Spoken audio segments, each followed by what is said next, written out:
Hello folks, Yas is going to do a little bit of stretching challenge.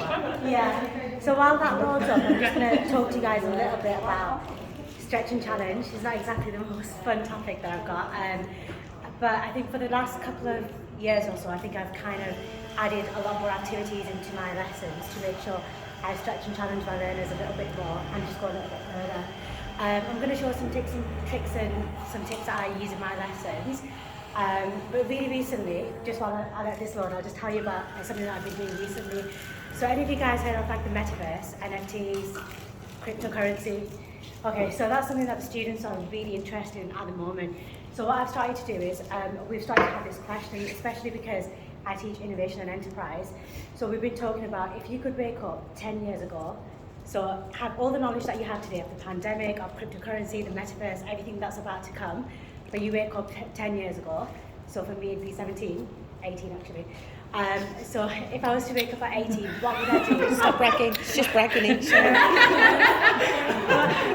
What would I do with that knowledge? So all the 10 years of knowledge that I've got, knowing everything that's going to come ahead, what would you do?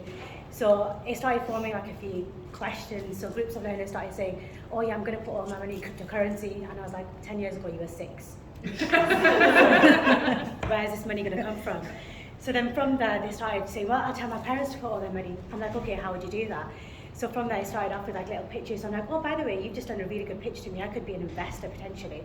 And you've just pitched to me how I should use that money based on all your knowledge. Being a 6-year-old, you might look a little bit daft because your parents might not take you seriously.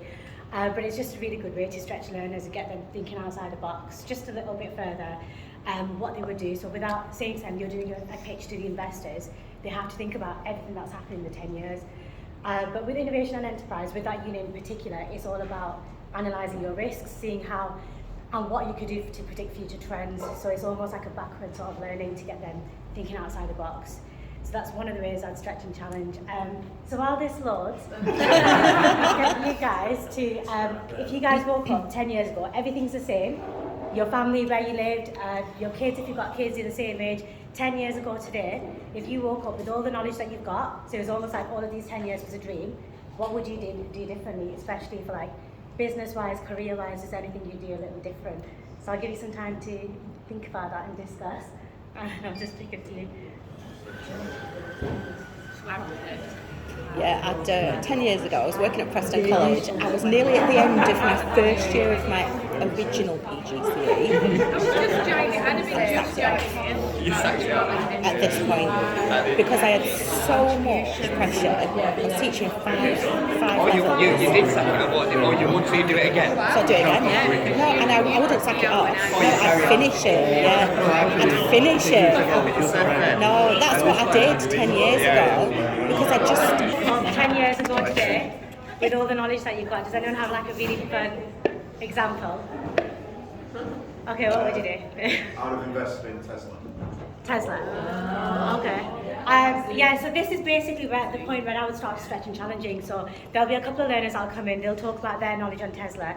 So I'll say, okay, but what about right now, there's Brexit happening, don't you think it might change in the future?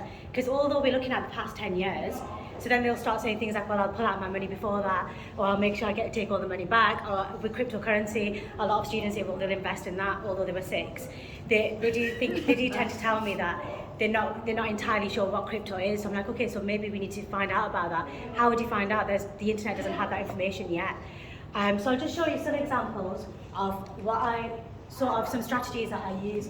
So really the first part is identifying. So it could be starting points of where my learners are at, identifying just interest areas and others, and then building on that knowledge by questioning. And I also have learner roles that are assigned through the year.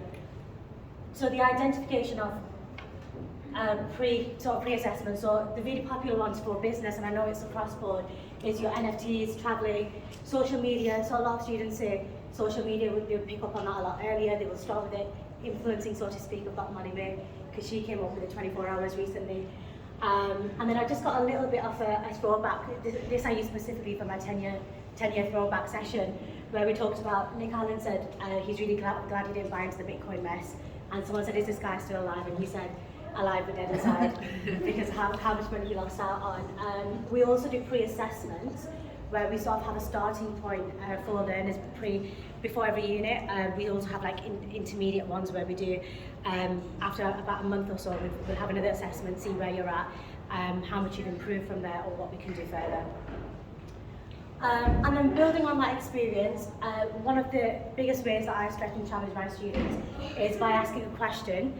So let's say it's like a really big question, is open to discussion, there's loads of answers that could potentially come from there. So we do situational judgment analysis on the business environment, how that could impact businesses, and there's loads of answers that we could give. So if I've got a group of 15, for example, I'd ask loads of questions, fire them out, just randomly, and let's say one of the learners didn't quite get the answer right. So if I've given them about 5 or 10 minutes to discuss before I start asking questions, I give them a bit of time, and then if they didn't get the answer right, I don't turn around and say, right, okay, you got that wrong. I'm like, okay, I'll come back to that, and then I'll go around to all the other learners and ask, or two or three of the learners at least, and ask the question in a different way. So I'd rephrase it, and then I'd go back to that learner, and usually, like 98% of the times, they would sort of click that, oh, hold on, that's what she's asking. And then they'd say, oh right, the answer wasn't that. The answer I said before was wrong because, and then they tend to tell me why. So I feel like it just gets them understanding a little bit of why the answer was wrong. Whereas if I just tell them, no, that's wrong, think again, they don't really remember that situation. So it helps a lot for assignments and any exams that they've got coming up as well. Then I also give them time to sort of evaluate that and come up with what they would have answered differently, how they would have answered differently. I do a lot of, if one has answered a question, I'll let them stop there. I'll ask another person who's not answering willingly to add more to that. If there isn't anything else to add, maybe a negative point from what he said, to get them to think about it a little bit more. And the learner roles, this is a really important one. So right when the learners first start with me, I ask them about parents, what they do. Some of their parents have, especially with the nature of the course I teach, a lot of parents have businesses, so when they come in, they already have a little idea of what business is about. They understand how busy they could be, because potentially some of their parents are business owners. They potentially want to be business owners in the future. So I link it back to career, apprenticeships and universities, so what you want to do in the future. Again, going back to my 10-year career thing, I do talk about how I probably would have gone to university and things would be different, because they like to know what I would do 10 years ago. And I was 18, so I feel like that was a crucial time for me where I could have changed a lot. And they'll start thinking about ways that they could then develop their future, 18 going on forward, but it just stretches them enough for them to start understanding and thinking outside the box a little. But yeah, everything that I do really, it's not the most fun topic, but I just keep asking them questions. Why?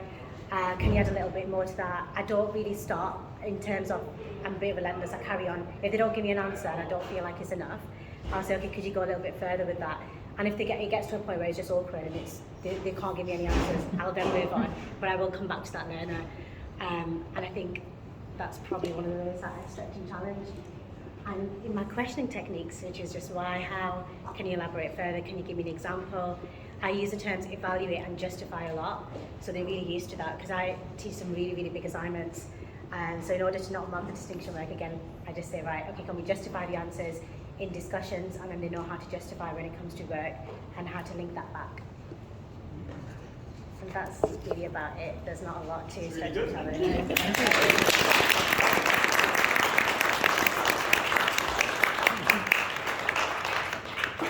Is there any questions? No? Thank you very much. Thank you. Thank you, Yas. Well done, Yas. Biscuits, if anybody wants any. Out to date. If anybody wants them. There are some in here. Oh, there are some. I put a message up.